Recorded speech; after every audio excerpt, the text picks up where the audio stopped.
زندہ باد زندہ باد زندہ باد۔ اور حضور غوث اعظم کس انداز میں زندگی گزارتے رہے۔ ہم جن کے نام لیوا ہیں کم از کم ہمیں ان کے بارے میں یہ معلومات ہونی چاہیے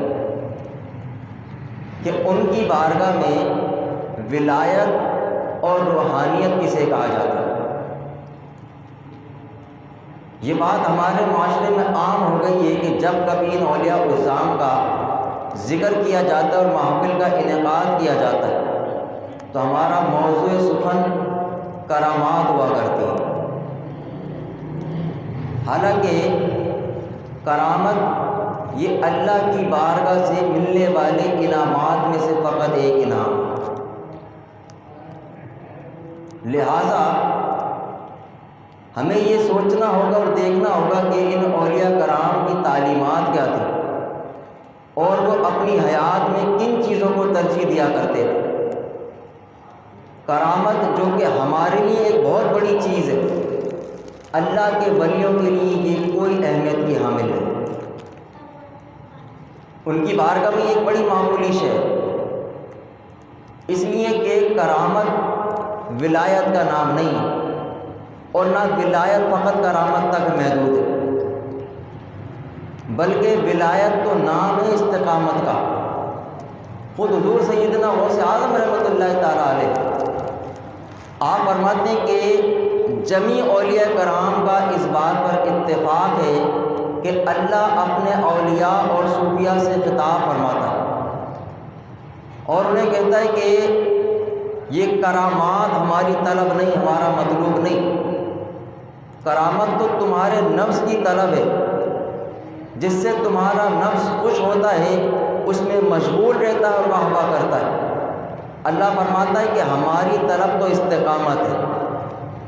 اسی وجہ سے علماء فرماتے ہیں کہ الاستقامت فوق الکرامت، کہ استقامت کا درجہ کرامت سے کہیں زیادہ ہے۔ حضور سیدنا غوث اعظم رحمۃ اللہ تعالیٰ علیہ آپ کے شیخ ہیں شیخ حماد، بغداد شریف میں ان کا مدرسہ تھا جب تک وہ حیات رہے، اس میں پڑھاتے رہے اور بعد ازاں انہوں نے اس مدرسے کو حضور غوث اعظم کے سپرد کر دیا۔ حضور سیدنا غوث اعظم رحمۃ اللہ تعالیٰ علیہ آپ روزانہ 13 علوم پڑھاتے تھے اور سارا دن طلباء کا مجمع لگا رہتا۔ 90 سال کی عمر تک آپ لوگوں کو علم دین سکھاتے رہے، حتیٰ کہ اپنی زندگی کے آخری لمحے تک لوگوں کو دین کی تبلیغ کرتے رہے اور علم دین پڑھاتے رہے۔ حضور غوث اعظم کی شان کا اندازہ علم کے ابواب سے بھی ہوتا ہے۔ آپ نہ صرف محدث تھے بلکہ بڑے پائے کے مفسر بھی تھے۔ جہاں کہیں آپ ادیب تھے وہیں آپ نحوی بھی تھے، سروی بھی تھے، فلسفی بھی تھے، منطقی بھی تھے۔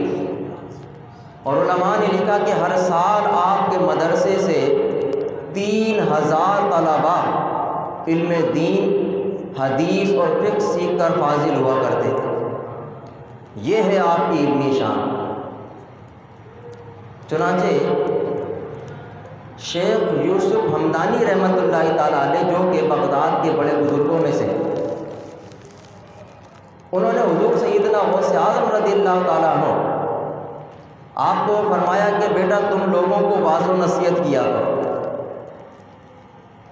جب انہوں نے یہ عرض فرمایا تو حضور سیدنا غوث اعظم رضی اللہ تعالیٰ عنہ نے عرض کی، حضرت سیدنا غوث اعظم رضی اللہ تعالیٰ عنہ آپ نے عرض کی حضور میں تو اجمی انسان ہوں، میں تو اجمی ہوں، بغداد کے فصیح اللسان لوگوں کے سامنے کس طرح بیان کروں۔ حضرت شیخ یوسف ہمدانی رحمۃ اللہ تعالیٰ علیہ آپ نے فرمایا کہ بیٹا تم نے حدیث اور تفسیر کا علم حاصل نہیں کیا؟ کیا تم کو صرف اور نحو میں کمال حاصل نہیں ہے؟ پھر تم نے یہ بات کیسے کہہ دی کہ تم ان لوگوں کے سامنے بیان نہیں کر سکتے؟ حضرت شیخ یوسف ہمدانی رحمۃ اللہ تعالیٰ علیہ آپ نے فرمایا بیٹا تم لوگوں کو واعظ و نصیحت کیا کرو، اس لیے ایسا بیج دیکھ رہا ہوں جو عنقریب ایک پھلدار درخت بن جائے گا۔ فرماتے ہیں کہ میں تمہارے اندر ایسا بیج دیکھ رہا ہوں جو پھلدار درخت بن جائے گا، تو تم واضح و نصیحت کیا کرو۔ حضرت شیخ تاج العارفین ابو الوفا رحمۃ اللہ تعالیٰ علیہ، یہ بغداد شریف کے بڑے شیوخ میں سے ہوئے ہیں۔ ایک مرتبہ اپنی مسجد میں ممبر پر جلوہ کر رہے لوگوں کو واضح و نصیحت فرما رہے ہیں اور اسرار و رموز کی باتیں بیان کر رہے ہیں۔ اس وقت حضور غوث اعظم رضی اللہ تعالیٰ عنہ جوان تھے۔ آپ جیسے ان کی مسجد میں داخل ہوئے تو شیخ تاج العارفین رحمۃ اللہ علیہ نے لوگوں سے کہا کہ ان کو باہر نکال دو۔ ساری گفتگو بند کر دی، حضور غوث اعظم کو باہر نکلوا دو۔ جب وہ باہر چلے گا تو پھر اپنی گفتگو کا تسلسل دوبارہ شروع کی۔ کچھ دیر گزری، حضور سیدنا غوث اعظم رضی اللہ تعالیٰ عنہ پھر سے اندر داخل ہوئے۔ آپ نے پھر گفتگو کو بند کیا اور مجمع سے کہا کہ ان کو پھر سے باہر نکال دو، اور پھر گفتگو کا سلسلہ شروع کیا۔ تیسری مرتبہ حضور سیدنا غوث اعظم جب اندر داخل ہوئے تو شیخ تاج العارفین رحمۃ اللہ علیہ نے اپنے کلام کو ختم کر دیا۔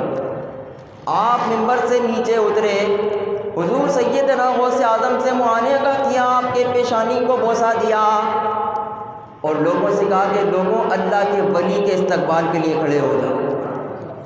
کہا میں نے ان کی اہانت کی وجہ سے ان کو یہاں سے باہر نہیں نکالا تھا، بلکہ میں نے اس وجہ سے ان کو باہر نکالا تھا تاکہ تم لوگ ان کو اچھی طرح پہچان لو اور تم ان کے چہرے کو جان لو، ان کی معرفت تمہارے دلوں میں اتر جائے۔ حضرت تاج العارفین رحمۃ اللہ تعالیٰ علیہ آپ حضور غوث اعظم رضی اللہ تعالیٰ عنہ کی طرف مخاطب ہوئے اور فرمایا آج وقت ہمارے لیے ہے، آئندہ وقت تمہارے لیے ہوگا۔ ہر مرغ آواز نکالتا ہے اور خاموش ہو جاتا ہے۔ زندہ باد، زندہ باد، زندہ باد، زندہ باد۔